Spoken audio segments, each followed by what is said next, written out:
It's a funeral for a version of yourself, and you didn't get a proper burial. In fact, you probably didn't write your own obituary, and people are talking bad about you. Who knows? But when you say and believe statements like, the good times are gone, and I will never be able to retire, that's not just a fear, that's grief in disguise. It really is a funeral of sorts. We have to flip that script and help you understand it's not too late and the good times are not over. You are just in time to let the good times begin. I felt the same way when we found out we were pregnant. I was 50 and had a phenomenal social life, but I was already aching and trying to catch up to a life that did not slow down just because I got older and more tired. Suddenly, I was staring at diapers, saving for tuition, and two more decades of chores and responsibilities just when I thought I had finally gotten a break and was on the cusp of retiring. In other words, I feel you guys. A lot of us are going through this. A lot of us are trying to figure out what the future holds for us and how we're going to keep up. But here's the truth, what other men feel but rarely say out loud. I missed my window. There's a belief that if you did not raise your kids in your 30s, you're doomed to exhaustion and irrelevance. All of our lives, we've been told that parenting belongs to the young, and if you're older, you're just trying to keep up until you collapse. I mean, how often when you were in high school, college, whatever it is, much younger, where people say, when are you gonna have kids? You can't wait too long. All those things. You were buying into their theory and what worked for them. Now you're doing what works for you. Waiting was a good decision for me because truthfully, had I done it any younger, it would have been a complete disaster because I simply was not ready. And are you ever really ready? That's for you to decide, but sometimes you just have to take that leap, jump in feet first, and see what happens. Another fear is I traded freedom for obligation. Well, the golf trips, the slow mornings drinking coffee, those empty nest dreams, we're going to move away, get a big house on the lake, settle down, enjoy your retirement, maybe even those dreams of big vacations, sports cars, all that gone. And no one warned you how fast your needs would vanish under the weight of theirs. So at the end of the day, what we're really saying, when we're saying no one told you how fast your needs would vanish under the weight of theirs, we're talking about how it's no longer your life, it's your kids' life, and you're living for your kids now, and they are your number one priority. And folks, I know this is sounding extremely negative, everything I'm saying. I don't mean it to sound so negative. We're just kind of going on that negative path right now, but things really do get better. And it really is about your mindset if this is going to be a good experience or a bad experience.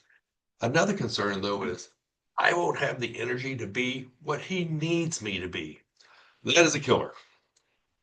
Not just can I provide, but can I be fun? Can I wrestle, teach, play catch, coach, keep up, roll around the ground, do all the things the younger dads are doing?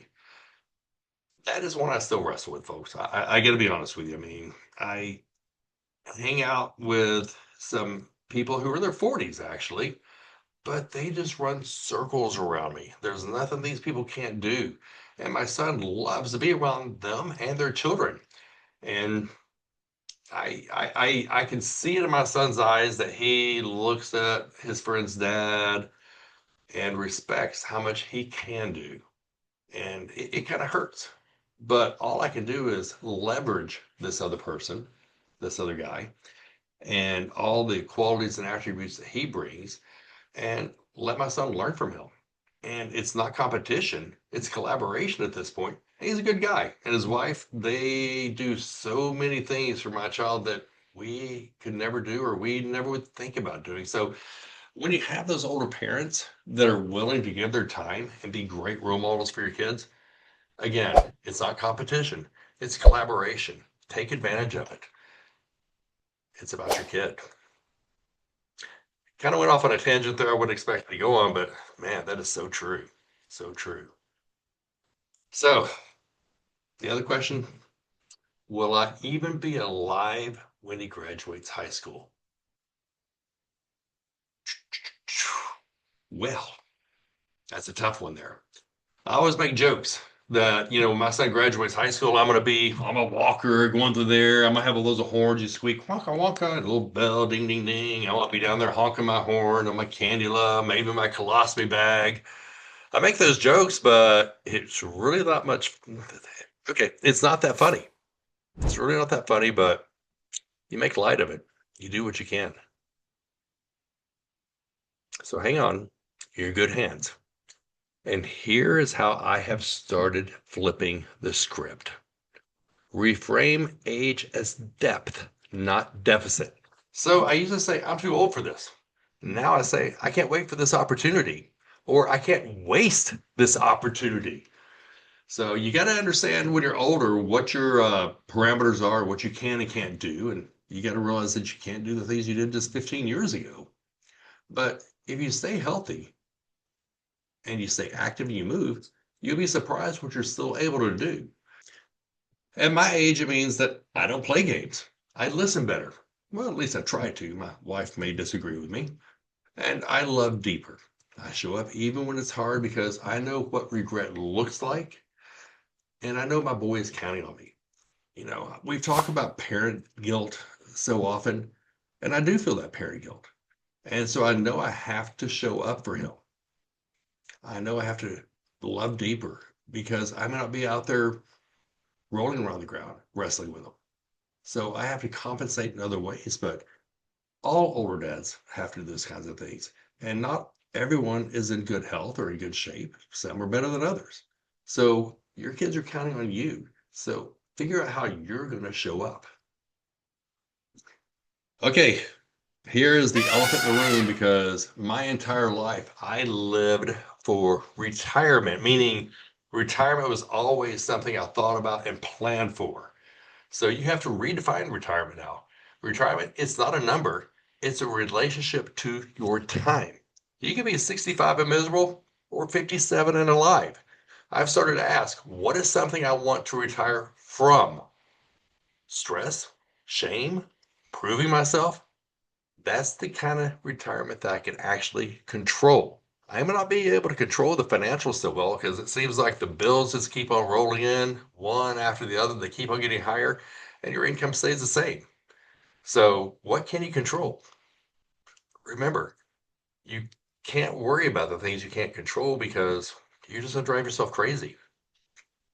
Another thing is respect your story as the curriculum, meaning let's make your story the roadmap.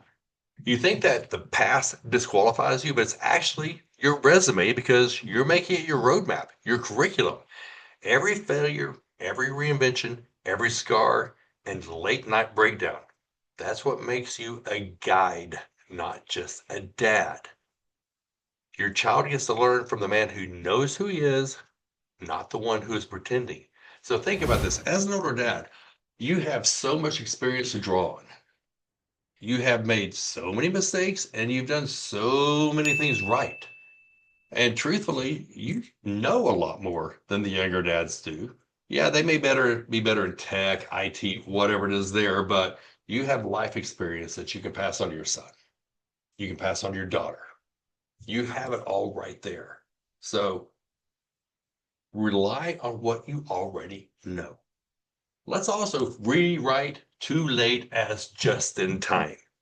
So rewrite too late as just in time. What if this came right on schedule? What if this child is the exact person who pulls out the part of you that was buried beneath performance and pain? What if they are your second chance? Truthfully, guys, they are your second chance.